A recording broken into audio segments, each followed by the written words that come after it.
शहर के एक पुराने अपार्टमेंट में चौथी मंजिल पर रहता था रोहन, अकेला, थका हुआ और नींद से भरा हुआ।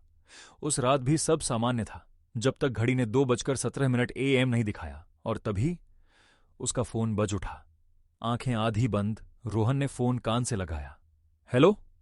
कोई जवाब नहीं, बस धीमी ठंडी सांसों की आवाज, ऐसी सांसें जैसे कोई बिल्कुल पास खड़ा हो। रोहन ने फोन काट दिया, दिल को समझाया कोई मजाक होगा, लेकिन कमरे की खामोशी अब भारी लगने लगी थी। दीवारें जैसे और पास आ रही हों। फोन की स्क्रीन फिर जली। रोहन ने उसे देखा और उसका दिल बैठ गया।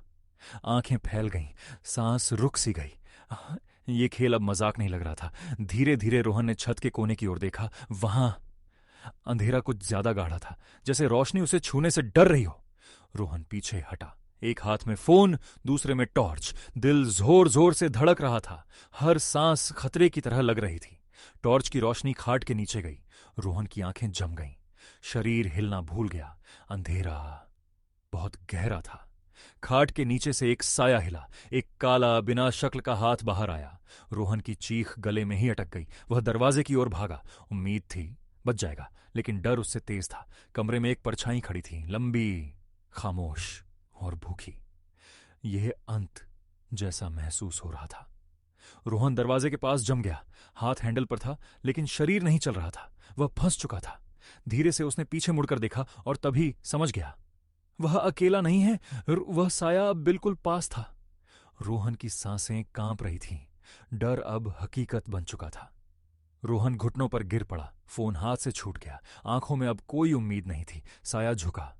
कोई आवाज नहीं, कोई शब्द नहीं, बस अंधेरे का राज। अगली सुबह कमरा शांत था। रोहन बिस्तर पर लेटा था, शांत, बहुत ज्यादा शांत।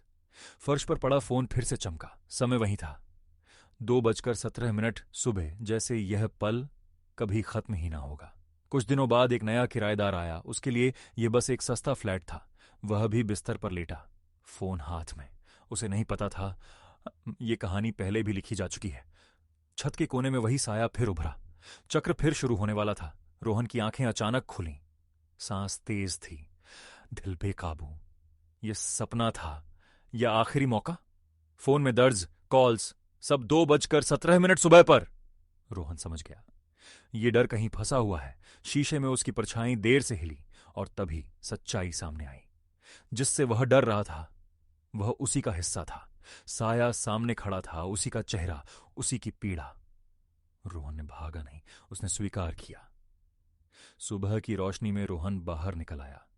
फोन खामोश था। समय आगे बढ़ चुका था, लेकिन उस अपार्टमेंट में अब भी कोई इंतजार करता है। अगली कॉल का